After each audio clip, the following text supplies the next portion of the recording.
On February 10th, 1980, a family was preparing a barbecue on the shore of the Columbia River, 165 miles south of Seattle and 20 miles southwest of Cooper's supposed jump point. They planned on digging a fire pit, but dug up something else.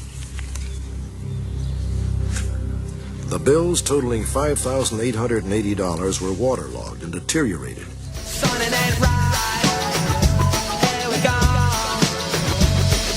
Make sure you're connected, the writing's on the wall.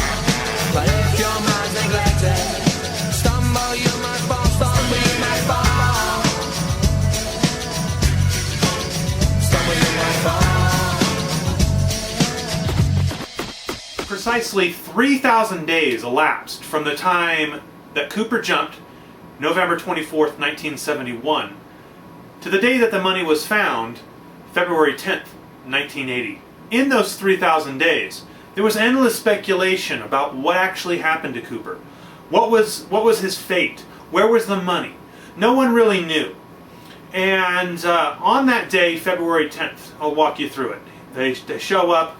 Brian Ingram, young, I believe he was 8 years old, just smoothed out the sand so they could build a fire.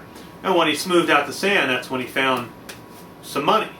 And they found 3 stacks of cash, and they brought it home with them, and they laid it out to dry on their counter. And the next day, Monday morning, the 11th, Harold Ingram went to work, and he told some co-workers about all this cash that he found. Now, of course, the money was deteriorated, and you could only see the face and the serial numbers, and of course, but there was varying degrees of decay on these. Some were terrible, and some were almost full bills. So he goes to work, and someone at work tells him, "Hey, you should probably say something about this cash. You should probably tell the authorities about this because there's this unsolved skyjacking." Well, they didn't know anything about that.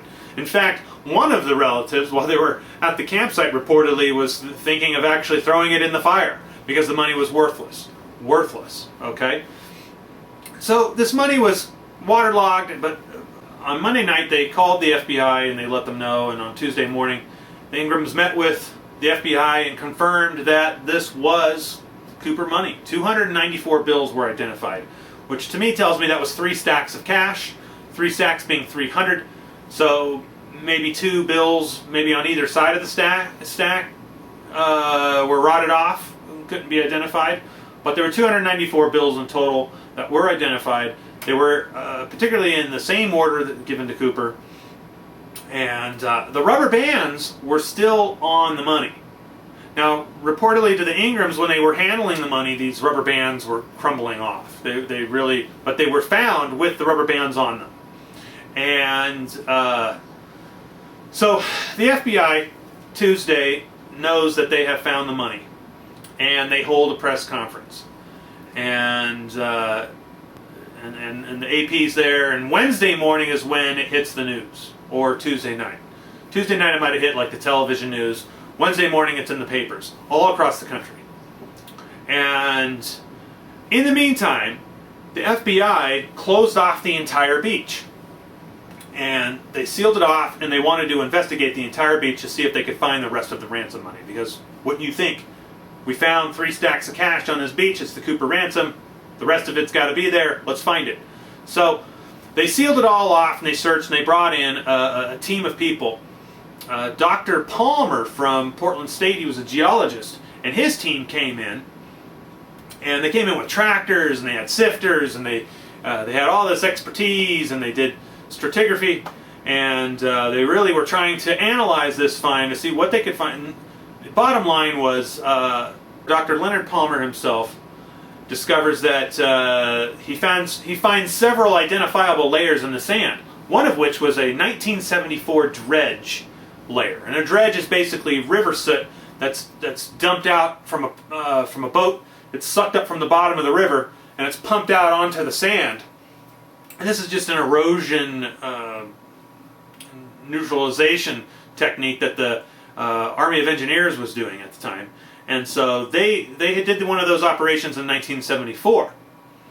Dr. Palmer was able to actually find this layer, and one of my logic textbooks So we're just going to do a little example here of how stratigraphy works. So I'm going to put this book down first, okay? Then I'm going to put this book down second, okay? Then I'm going to put this red one. Well, we'll just pretend this red book here is a dredge layer. We're going to dredge and we're going to dump that there, okay? Then, you know, time goes by and another is on top. So the very first layer is the one that's on the bottom, and the very youngest layer is the one on top. And of course, then you find their money right on top. So that's how stratigraphy works. And if you can identify a layer, such as this red one, and say, I know exactly when this layer was put there, you can say, well, this money came in after it. Because if it came before it, you see, it would be under it. But the money's actually found on top. So, how far on top? You can see the picture for yourself where Dr. Palmer himself is showing you the dredge layer and showing you the surface of the sand where he found it. And it looks approximately to me like 18 inches between the two. So the conclusion is that they sealed off this beach, they searched, they found no other money. They found some fragments, pieces that had fallen off the stacks, but that was it. That's all they found. Now the conclusion that Dr. Palmer presumably made was, and I take this from the agent on the case, Larry Carr, his quote was, "Those in the know felt that the money there was less than a year." That was his quote. And those in the know being, well, Leonard Palmer, those in the know, those are the expertise, the experts. They felt that money had actually gotten there or had been lying at the beach where it was found less than 1 year prior to its being found. That's very key, because at the same time we have this money with the rubber band still intact. And that's going to come into play later on in 2 more videos where we're going to discuss the Cooper paradox. So, in the absence of evidence during these 3,000 days, the prevailing wisdom was that D.B. Cooper actually died in the jump. He didn't survive the jump, he died, and for example, John Banks was the guy who paid Global Insurance to search the bottom of Merwin Lake with a submarine, and so the prevailing wisdom was that Cooper did not survive. And this actually despite several copycat hijackers who actually survived. One most notably being Richard Floyd McCoy, who was subsequently caught, and then also Martin McNally, who 7 months after the Cooper hijacking hijacked a skyjacker himself, and he got away with just a few minor, scrapes and scruffs and stuff. That was it. But he survived. All these guys survived. All the copycats survived. But the prevailing wisdom was that Cooper himself died. So Cooper was different than these others because he died. And this money that was found seems to support that hypothesis that Cooper actually died. So the money is found 3,000 days later, and it supports this died hypothesis. Because after all, Cooper risked his life to get the money, and he wouldn't have left it behind purposely. Therefore, he died. But even if we're wrong, the found money proves beyond all shadow of a doubt that he wasn't able to spend any of the ransom money because this money was found. Well, that argument is very, very specious without further analysis.